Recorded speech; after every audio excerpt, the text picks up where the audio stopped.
I always enjoyed school, and I was always a good student. But I was 15, I had lots of other distractions, and I thought to myself, those are more important in my life. I'm ready to do these things, and school can wait. And so I made that decision. And I would not recommend that decision to other people, but it's something I made personally for myself. And when my children then were at the point where they were in high school, I kept saying to them, you have to finish school. You have to finish school no matter what else you do. You have to finish school. Don't do what I do. Don't take that big break of time out that I did, because although I wouldn't trade it for anything, I wouldn't trade the time that I was able to spend with my children and things like that. Again, I wouldn't recommend that for anyone. I can look back and say, gee, it would have been so much easier if I would have just stayed in school. I would have already done all that. I wouldn't have to struggle now in my 40s to learn things that would have been easier for me to learn when I was 15 and 16 and 17. And I also missed out on a lot of the activities that most high schoolers miss out on. I didn't go to the prom. I didn't go to the football games. I didn't do all those things that are so much a part of the social fabric of school. And I didn't get a chance to do those things. And I look back sometimes now and think, gee, those are memories that I'll never have. And that's okay, because I have my own set of memories, but I still sometimes think back and say, gee, that would have been fun to do that. It would have been fun to be able to go to the prom and wear that fancy dress for the first time in your life and those kind of things. And I don't have those memories. You have to absolutely have either a high school diploma or a GED. In my opinion, you're just not going to get financially anywhere in the world without that. And I understand you hear these stories of self-made men and entrepreneurs and things like that, but for the average person, that doesn't happen. So I think you have to have that good basic education that you can take along with you. And that, I think, at least opens the door. And then if you have that college education, then that opens the door even further. And that really gets you into places where you're not going to be able to get if you don't have either of those two things. And so much of our workforce now, so many of our jobs, particularly in this area, are very service-oriented jobs. So you're working at a restaurant, or you're working, these places that don't pay a lot of money, don't have benefits and things like that. And I think for most folks, if they don't have the education, that's where they're going to stay. And they're going to find themselves struggling all the time, because that's all their skills are going to allow them to have.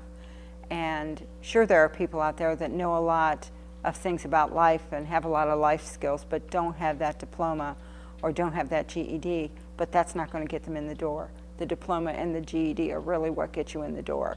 Somebody can see that and say, oh, okay, well, we know that you at least have these basic skills, and then we'll work with you to get the rest of the skills that you need for this position.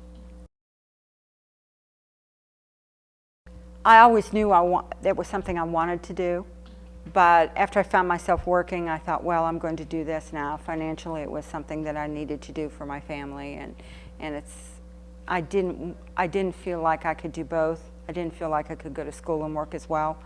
So I concentrated on working for a while, and then when that program transitioned to something else, I decided that was the opportune time for me to then go to college and really then concentrate on my studies.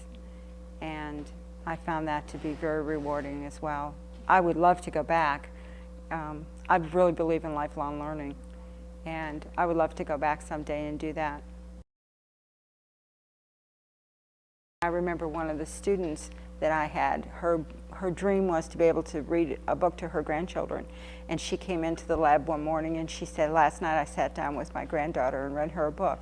And she was just so happy. I can't imagine what that felt like for her, because that's something she had never been able to do. And she was in her late 50s, early 60s.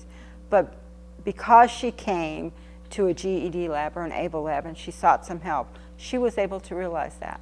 So for most people, the dream is not out of reach if they just make the first steps to try to find what they need to be able to get them on the right road. I think as you're studying along, you learn some tricks of the trade, so to speak, and I try to bring that to the students that I work with in the lab. I tried to help them think about the things that had worked for me, help them to think about perhaps those things would work for them, and also tried to help them understand that this might be difficult, but it wasn't insurmountable, and that so maybe you didn't do as well today as you thought you would, but there's always tomorrow. Just to keep on working at it, keep on plugging away at it. And some people it takes longer than other people do. And so just to not get discouraged if you don't pass it the first time you take it even. And just to keep plugging away at that, concentrate on those things that you really need to concentrate on. And that's hard when you have people who have families they're trying to raise, or they're under stresses in other ways. It's hard to do, but just try to encourage people that they need to just continue on if they can. And maybe they can't do it right now, but maybe they can come back next week or next month and get back in the swing of things and things like that, because it's easy to get distracted. When I found that being an adult, having a family and all those responsibilities, it's not like when you're a high schooler, and that's really the only thing you have to concentrate on is school. You have so many other responsibilities when you're an adult, and trying to go back and take the time out to really study can really be difficult. And try to steal away those, a couple hours every evening or on the weekends or whenever it is that you need to be able to do it. It can be a big self-esteem issue for people, because maybe they thought they couldn't do it. And when they find out that they can, when they find themselves making progress towards that, I think it makes you feel a whole lot better about yourself. And because you're able to say, see, I am doing it.